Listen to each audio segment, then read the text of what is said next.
नहमदुहु व नुसल्ली व नुसल्लिमु अला रसूलिहिल करीम, अम्मा बाद। अज़ीज़ान गिरामी, आज इस सियासी स्टेज पर मुझे देखकर आपको बेपनाह हैरत हो रही होगी, इसलिए कि आज तक की रवायत यही रही है कि आप सिर्फ मुझे मजहबी स्टेज पर ही देखते रहे हैं। लेकिन मैं आपके सामने इस बात की वजाहत करना चाहूँगा कि आज इस सियासी स्टेज पर भी मुझे उम्मत मुस्लिमा की ज़रूरत नहीं खींच कर लाया है। और सबसे पहले तो मैं एक वजाहत करना चाहूँगा कि 2004 के इस पार्लिमानी इलेक्शन में भिवंडी के मुसलमान तशद्दुद और तरद्दुद का शिकार हैं, कंफ्यूजन का शिकार हैं। रज़ा अकेडमी भिवंडी के जनरल सेक्रेटरी शकील रज़ा के पास और तंजीम उलमाए अहले सुन्नत के उलमा के पास मुसलमान मुसलसल जो है वो राब्ता करते रहे हैं कि इस इलेक्शन में हमें क्या करना चाहिए। इसलिए कि मुसलमान तशद्दुद और तरद्दुद का इसलिए शिकार हैं कि कई पार्टियां हैं और सबके पास वादों की एक लंबी लिस्ट है और सब मुसलमानों को जो है वो निभाने में लगे हुए हैं। लेकिन बहुत गौर व फौज करने के बाद खास तौर पर इस पहलू पर उलमा ने गौर किया, रज़ा अकेडमी के जिम्मेदारान ने गौर किया कि फिरका परस्त पार्टी बीजेपी ये बरसरे इक़्तिदार नहीं आनी चाहिए। सबसे अहम फिक्र का महवर हमारा यही था। उसके बाद उलमा ने और रज़ा अकेडमी ने एक ख़ास फैसला किया है जिसका ऐलान बस थोड़ी ही देर में मैं आपके सामने करूंगा। लेकिन अगर मैं इन वज़ाहतों के बगैर ऐलान कर दूं तो बहुत सारी गलतफहमियां पैदा होंगी, हमारे ऊपर एलिगेशन होंगे, इतराज़ात होंगे। इसलिए मैंने सीएम साहब से गुजारिश की है, पटकवीराज चौहान साहब से, कि वो थोड़ी देर जो है वो तशरीफ रखें और वो जिस मकसद के तहत यहाँ आए हैं वो मकसद इंशाअल्लाह हासिल होगा।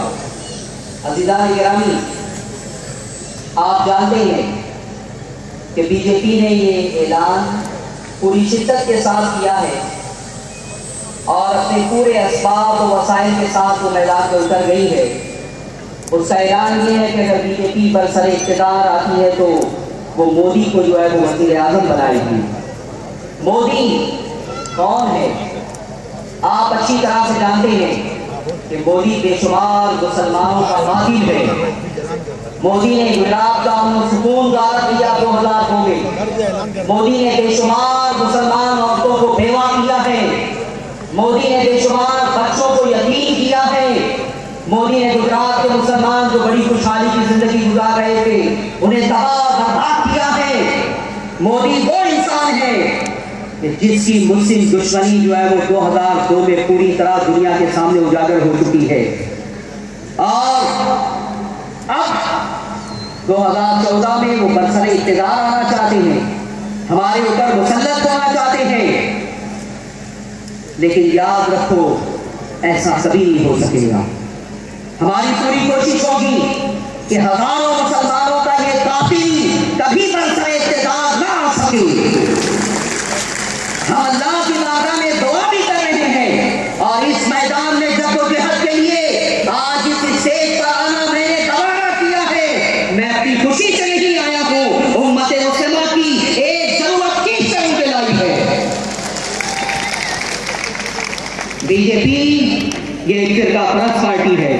बीजेपी की ताबैल, बीजेपी की लगाम आरएसएस के हाथ में है, जिनका बुनियादी एजेंडा सिर्फ और सिर्फ ये है कि इस मुसलमान में, इस मुल्क में मुसलमान या तो जो है वो उनके मजहब को कबूल कर ले और या फिर यहाँ से मुल्क छोड़कर पाकिस्तान चले जाएं। ऐसा कभी नहीं हो सकता है। इस मुल्क की आज़ादी में जहां हिंदुओं ने खून बहाया है, जहां हिंदुओं ने खून पेश किया है, वही मुसलमानों ने भी खून पेश किया है। हमारे बेशुमार उलमा, उन्हें फांसी की सजा दी गई, उन्हें कत्ल किया गया, उन्हें गोलियों से भूना गया। अल्लामा फजल खैराबादी को अंडमान निकोबार की तन्हाइयां दी गई।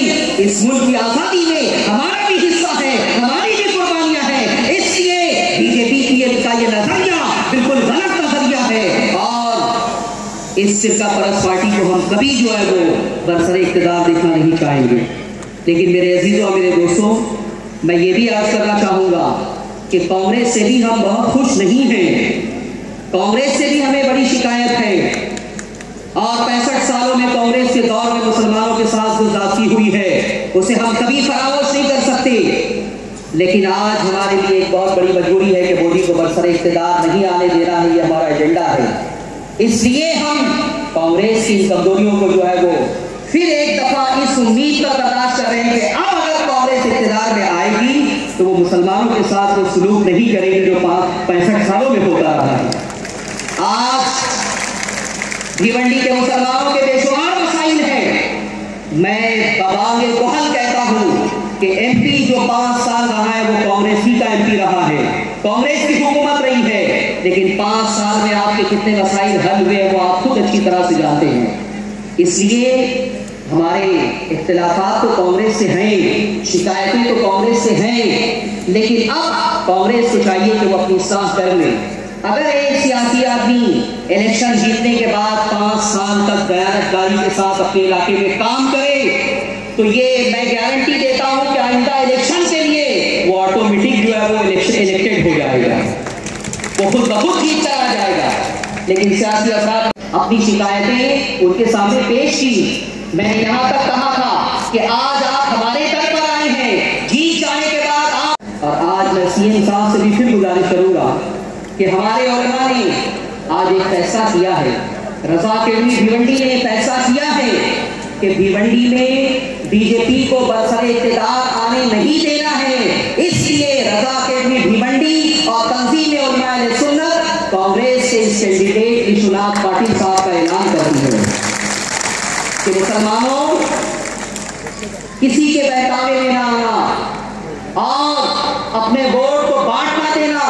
एक जो है वो सब्स्टिट्यूट आप पार्टी की शक्ल में हमें नजर आ रहा था, लेकिन चूंकि वो बहुत कमजोर किस्म का जो है वो कैंडिडेट साबित हो रहे हैं और हमें ऐसा महसूस हो रहा है कि उसका साथ देने की सूरत में मुस्लिम वोट का बंटवारा ना हो जाए और हमारा दुश्मन बरसरे इख्तिदार ना आ जाए, इसलिए हमने गौर किया। और ये मेरा तनहा फैसला नहीं है, उलमा अहले सुन्नत में मैं नाम आपको बता देता हूँ कि ये तंजीम उलमा अहले सुन्नत, उलमा सुन्नी तंजीमों की, सुन्नी उलमा की ये तंजीम है। और आज जो मीटिंग हुई जिसमें ये फैसला लिया गया उसमें शहर के बुजुर्ग आलिम दीन हजरत अल्लामा मौलाना गुलाम गौस बहाउद्दीन साहब थे, हजरत मौलाना अनवार अहमद निजामी साहब थे, हजरत अल्लामा उबैदुर रहमान रशदी साहब थे, हजरत मौलाना हाफिज अकरम साहब थे, हजरत अल्लामा मुफ्ती महबूब रजा मिसबाही थे, हजरत मौलाना शमशेर आलम थे, मौलाना मकसूद आलम थे जो शहर के बुजुर्ग आलिम दीन है। उसके बाद मौलाना ज़ैनुल आबिदीन, मौलाना गुलाम मुस्तफ़ा और रजा केडमी भिवंडी के जनरल सेक्रेटरी शकील रजा, ये फैसला किया गया। और एक बात की वजाहत मैं फिर करूंगा और फिर मैं आपसे पूछूंगा कि आप हमारे ऐलान से मुत्तफिक है या नहीं और ये काम आप करेंगे या नहीं करेंगे, कि कोई ये ना समझे कि हमें जो है वो खरीदा गया है, पैसा दिया गया है, फंड दिया गया है। खुदाए रब्बे जुल जलाल की कसम, दुनिया की कोई ताकत, हिंदुस्तान का ऑक्सीजन क्या हमें अमेरिका भी खरीद नहीं सकता है, अमेरिका भी खरीद नहीं सकता है। इसलिए कि हम मकीने गुंबदे खजरा के हाथ बिक चुके हैं। जब तक बिके ना थे कोई पूछता ना था, तुमने हमें खरीद कर अनमोल कर दिया। या रसूल अल्लाह, तुमने हमें खरीद कर अनमोल कर दिया। तो कोई ये ना समझे, कोई इस बात को साबित नहीं कर सकता है हम ना बिके हैं और ना कोई हमें खरीद सकता है। दुनिया की कोई ताकत हमें खरीद नहीं सकती है। और दूसरी बात यह है कि विश्वनाथ पाटिल के साथ बारे में कुछ गलतफहमियां फैलाई गई। व्हाट्सएप पर एक फोटो चलाया गया और ये दिखाया गया कि बाबरी मस्जिद तोड़ने वाले कारसेवक में ये भी शामिल थे।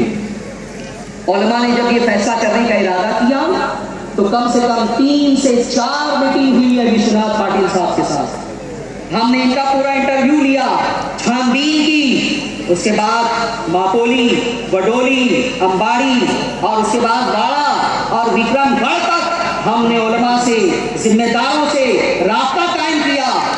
उसके बाद तहकीक से ये बात साबित हुई कि कार सेवक की हैसियत से जो इनको लोग जो है बदनाम कर रहे हैं, ये गलत और झूठी बात है।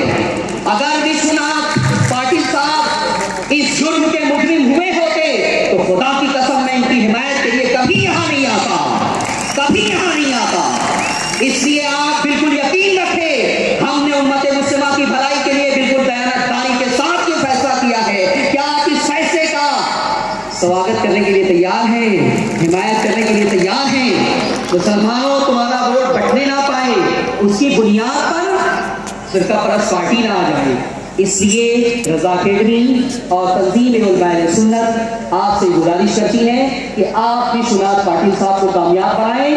ये 2000 ही में जो है वो बीजेपी छोड़ चुके हैं। 14 सालों में इनका जो है वो सेकुलर किरदार, उसकी गवाही पूरा गांव दे रहा है, वहां के अफराद दे रहे हैं, उलमा भी बता रहे हैं, जिम्मेदार अफराद भी बता रहे हैं कि बिल्कुल सेकुलर इंसान है और आप इनको कामयाब करें। ये कामयाब होने के बाद कौम मुस्लिम के भी मसाइल को हल करेंगे, इन्होंने इसका भी वादा हमसे किया है। बहुत बहुत शुक्रिया अली जनाब यूसुफ रजा कादरी साहब।